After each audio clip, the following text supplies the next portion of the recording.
Welcome to the Good Growing Podcast. I am Chris Enroth, horticulture educator with University of Illinois Extension, coming at you from Macomb, Illinois. And we have got a great show for you today, folks. It is just about time for our big holiday break, and we are so excited. We really need a little bit of rest and relaxation after, a full year kind of back to normal, so to speak. I can't do this by myself. I am joined, as always, by co-host Ken Johnson, horticulture educator in Jacksonville. Hey, Ken. Hello, Chris. How are you doing? I'm so happy. So we're gonna have a nice holiday break coming up here, Ken, which means you and I are going to go back into the office and no one's going to be there to bother us while we're working. It's going to be great. That is a possibility. Yes. If nothing else to clean. That's right. Yeah, we have pretty much big thing on our slate coming up is cleaning. That's our New Year's resolution for right now. So yeah. Ken, we're about to hit what is probably going to be your favorite time of year. Not only is Christmas coming up, but it's about to get really cold. Like, it's not going to get out of single digits coming up. I think Christmas Eve, is that correct? So, I mean, are you going to be out? You're going to be out in shorts, flip flops, and like a lit up sweater with like Christmas lights on, aren't you? It's a good possibility. I think Thursday. So recording this on Monday. So by the time you're listening to this, it already snowed. But last I saw, they're calling for 5-6 inches here. Yeah, snow. Lows in the negatives, wind chills 20-30 below. A winter wonderland. It's great to live in Illinois. Oh yeah. No, it'll be good. I mean, it forces us to stay inside. I think that's important because we like to tinker around outside and do stuff out there. So this is maybe I can read a book or something. That'll be great. So I think today's maybe our theme for the show today, Ken, should be past, present, and future. How about that? This is like the last episode of the podcast for this year, and for us, that's kind of the end of our third season. So, this we'll probably have a little garden bite for you next week, but otherwise, this is the last episode. So it's time to look back. For this year, not forever. That's right. Not forever. We hope to do this again, so long as they let us come back into the office. So, so end of season 3, starting season 4 at the beginning of 2023. So I like that kind of continuity. I don't like it when like seasons or years, academic years, fiscal years start in different months of the year. It's all January for us. It's confusing. It is. It's really confusing. So, Ken, maybe we should start by just giving a look back. I mean, so much has changed. Your beard got longer, but we've done a lot this year. We grew some ginger. You grew a lot of ginger. We'll keep teasing this subject, and I promise, folks, next year, next season, we will talk about ginger in depth. Our project that we worked on this year. But we are kind of a two-man show here right now. We did lose Katie Parker. She got a good job, and so we're very happy for her. So, but we do miss Katie. Yeah. What else did we do this year, Ken? I don't know. so much I can't remember. It's just flood of memories. Oh, man.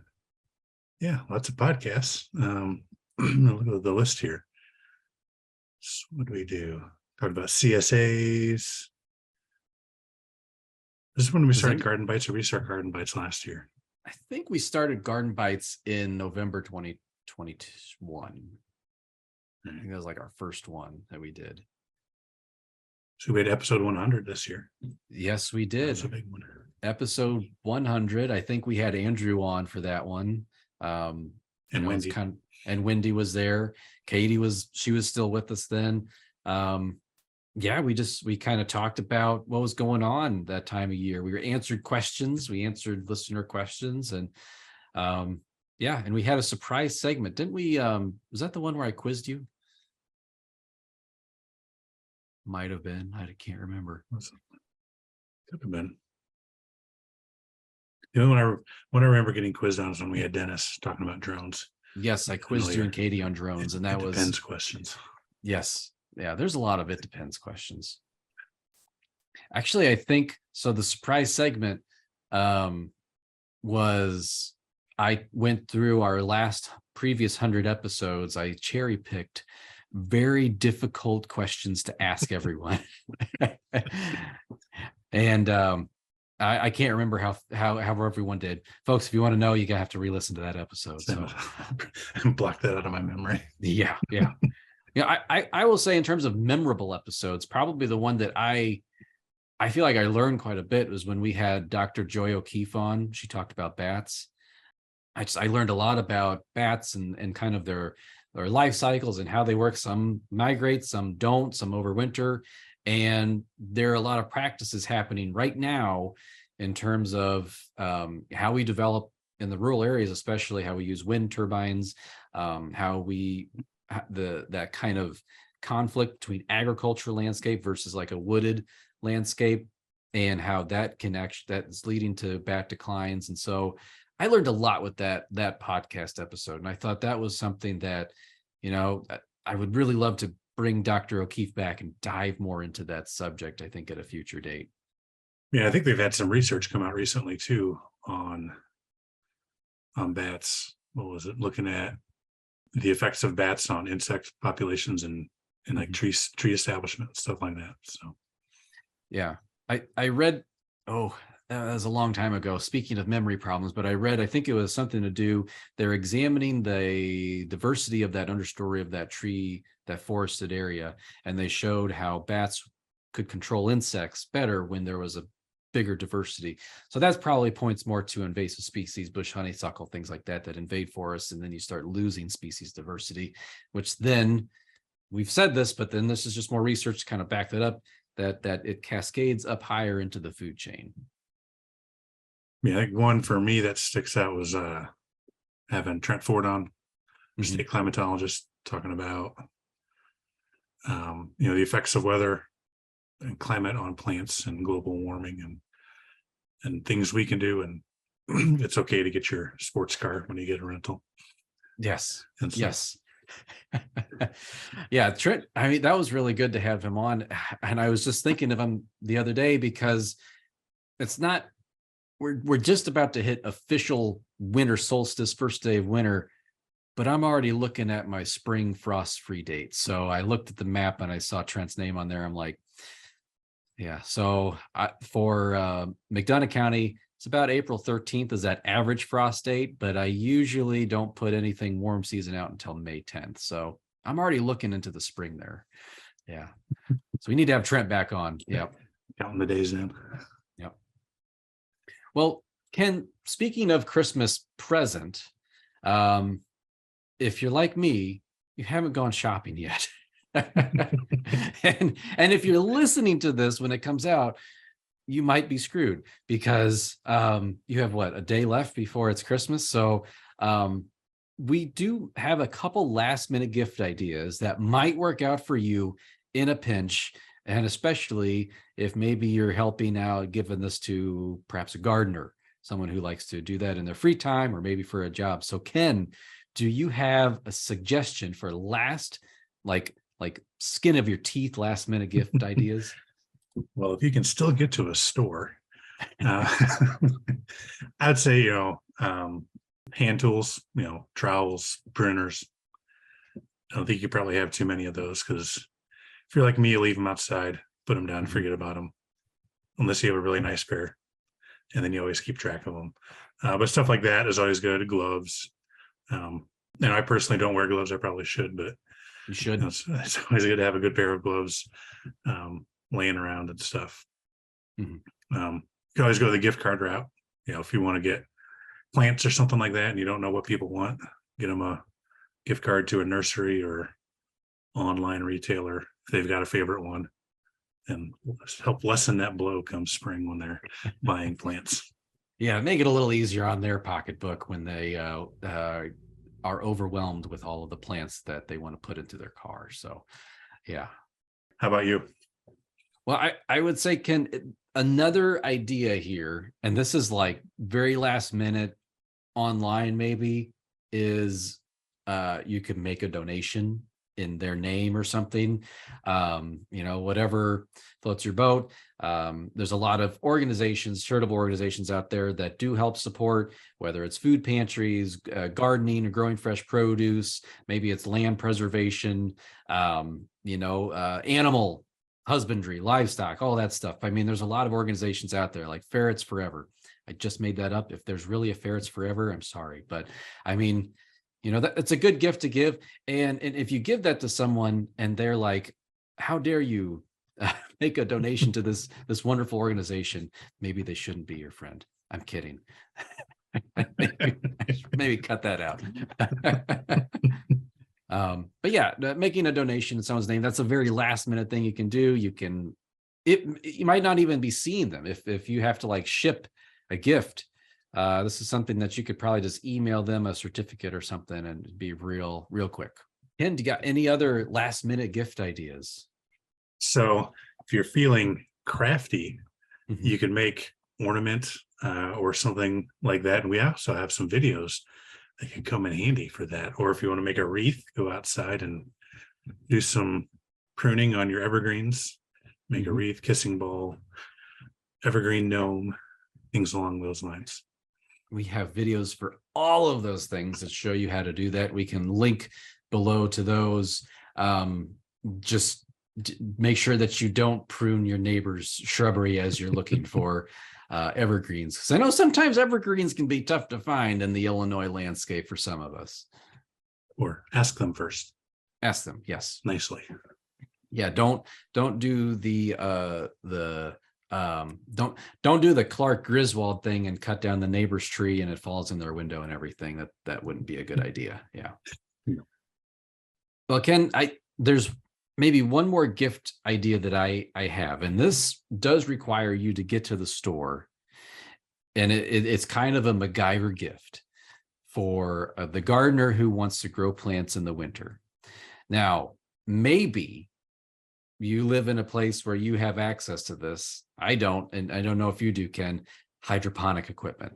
But it's hydroponics is basically growing plants indoors in water, in like a water nutrient solution. Now, maybe you have access to a hydroponic store, wherever you're listening and wherever you're at.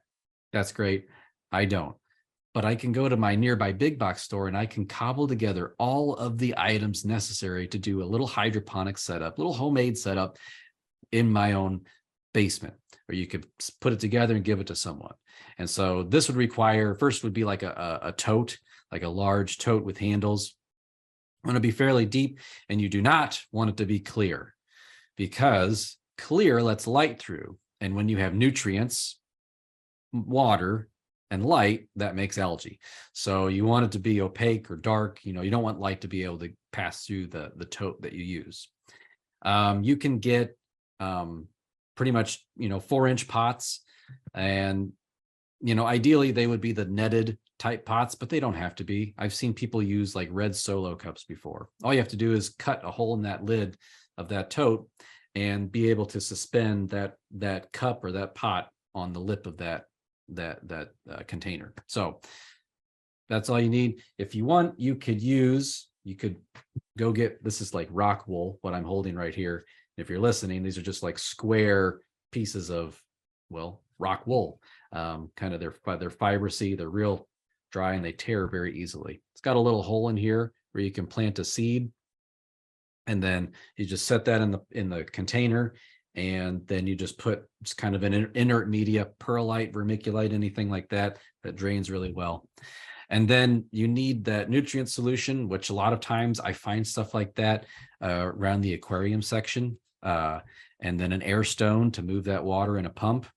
And that's usually all in the aquarium section. And so you have all that, you can grow lettuce in January. It's a nice little MacGyver hydroponic system.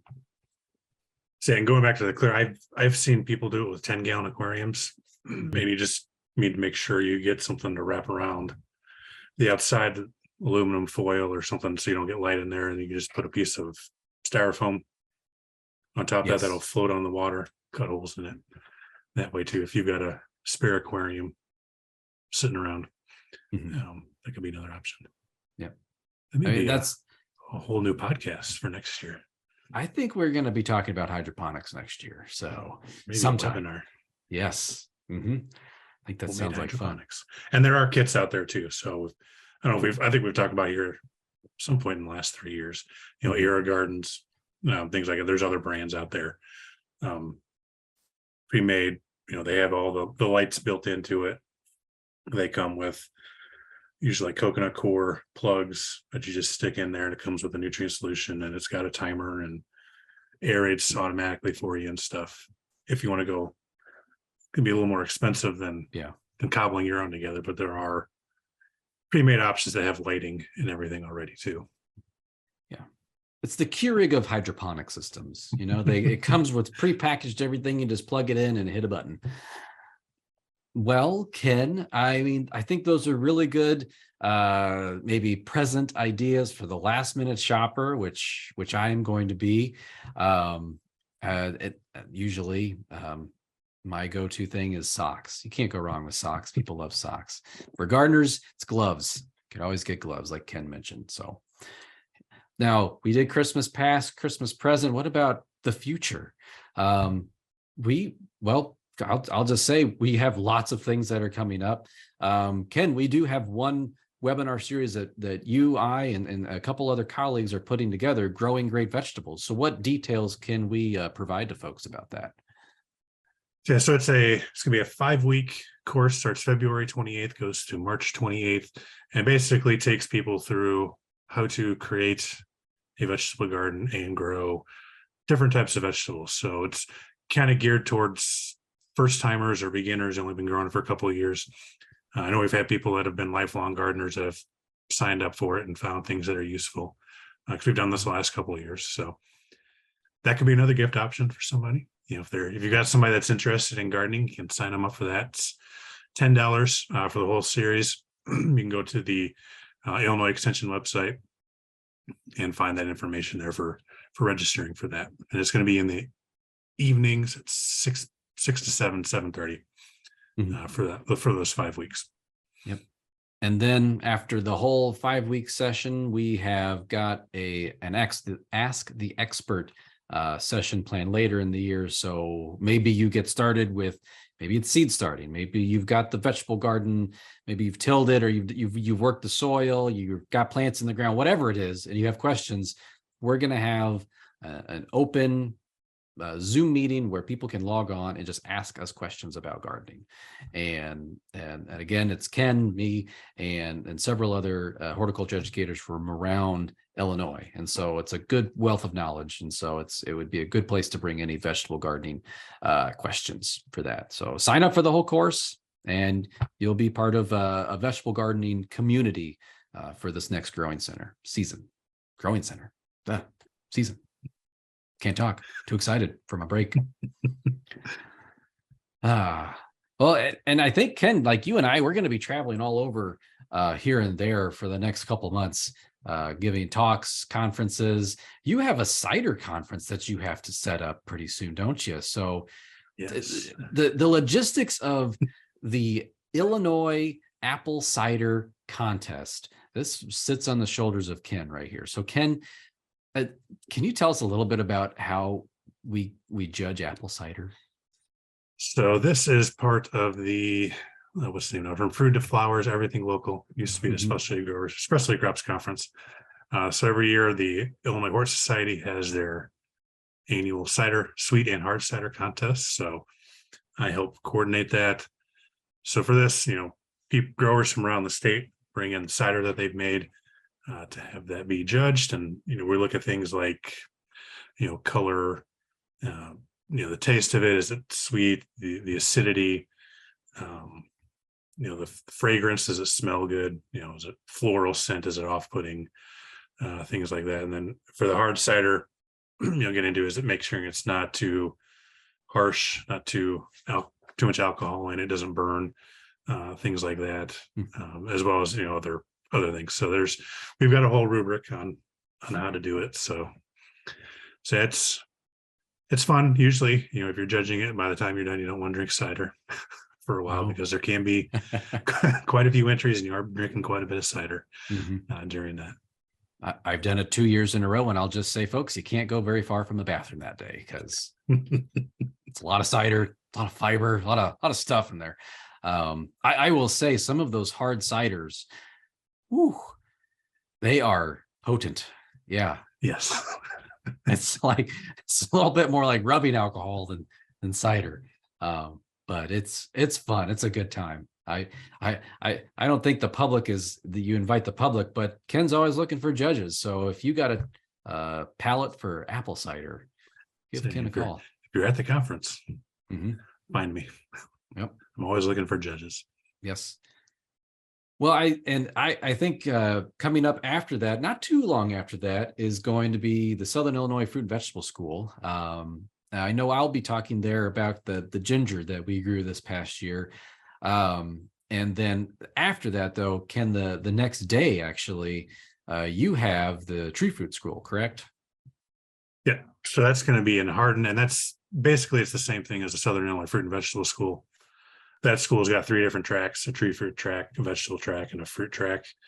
So the tree fruit school is just the tree track of that one in Hardin. So yeah, talking about peaches and apples, because Calhoun County and that area is a big peach producing area. So we do that every year. So yeah, again, geared towards more commercial growers, but they have the same issues as a backyard grower has. So if you're into peaches and apples and need some more information, you can either go to that From Food to Flowers, Everything Local. They cover a lot of that stuff. And then some of the regional schools like Southern Illinois Fruit and Vegetable School, Tree Fruit School. It's the one up north that Grant does. Is that the Northern Illinois? I thought he did a berry school. I think he did like a state line. There's several regional schools around the state. If you're into fruit or vegetable production, again, primarily geared towards commercial growers, but if you're growing at home, a lot of that stuff still applies. Yeah. Chemicals may be a little different, but yeah, equipment you have access to, and the chemicals might be a little different because unless you have a budget to buy a tractor and a pull behind sprayer and all that stuff, but most of us don't. And a lot of us backyard growers don't mind the occasional apple maggot or something if we'll just cut it out. Yes. Yeah. Don't want them in the grocery store though. Yeah. You can't sell it though. No. And, after that, we're going to be all over the state. I know that Illinois Extension, we have gardening days. And so, hey, Ken mentioned this, maybe consider as a gift this year, give someone an IOU to a gardening event. We have nursery school up by Rock Island and Moline. We have Garden Insights in Decatur. We have Gardener's Palette in Quincy. There's a Gateway Green Industry Conference in Collinsville. Up in Macomb, where I'm located, on April 1st, we're actually going to have our Gardener's Day, which we haven't been able to have for the last 3 years. So we are super excited about that. We're hosting it, our McDonough County Master Gardeners. I'll be there speaking. Ken's going to be talking as well. And so we're going to have a big fun-filled day. Speakers coming from all over, vendors, lunch, be great. Ken, you have a Gardener's Day as well. Yes, we have Gardener's Day on March 25th. So not quite as big as yours. Ours is a 9 to noon. We'll have 3 different presentations, but I think the plan right now is to do one on trees, how to take care of trees, one on house plants.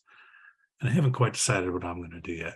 Maybe something vegetable related, probably. Yeah. Folks, it's been a great year. We've had a lot of fun. We've learned a lot. Hopefully you've learned a lot, and we hope to do this again for another year. And so we're happy to welcome one of our newest podcast contributors, Nick Frillman. He was on last week with the Garden Bite.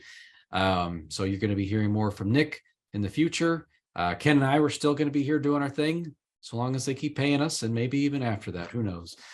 What else are we going to do? I'm not sure. Yeah. And speaking of upcoming episodes, if people have ideas about things they want to hear about, let us know. We're always looking for ideas. Yes, always looking for ideas. Some of those out there ideas, I know alpine plants of Colorado might be a little bit of a stretch for us, but maybe we can find someone who knows that topic. So yeah, we might be able to find someone. That's really just dwarf conifers, so. All right. Well, Ken, it's been a great year. Thanks so much for joining along, helping steer the ship, and just hanging out with me for at least once a week. I appreciate it. Hey, thank you. Same back at you. Mm-hmm. And enjoy your break. Have a happy new year. And let's do this again next year. Oh, we shall do this again next year. We are going to be talking about ginger. I promise. That is going to be the episode when we come back from breaks, holidays, conferences, all that stuff. Next time Ken and I sit down, we need to talk about ginger. We got to get this off our chest, what we did and how we did it, and how maybe you could grow ginger and turmeric and galangal and all these fun spices that we tested this year. That'll be last year by that time. So listeners, thank you for doing what you do best, and that is listening. If you're watching this on YouTube, as always, keep on growing. Happy holidays. Have a happy new year.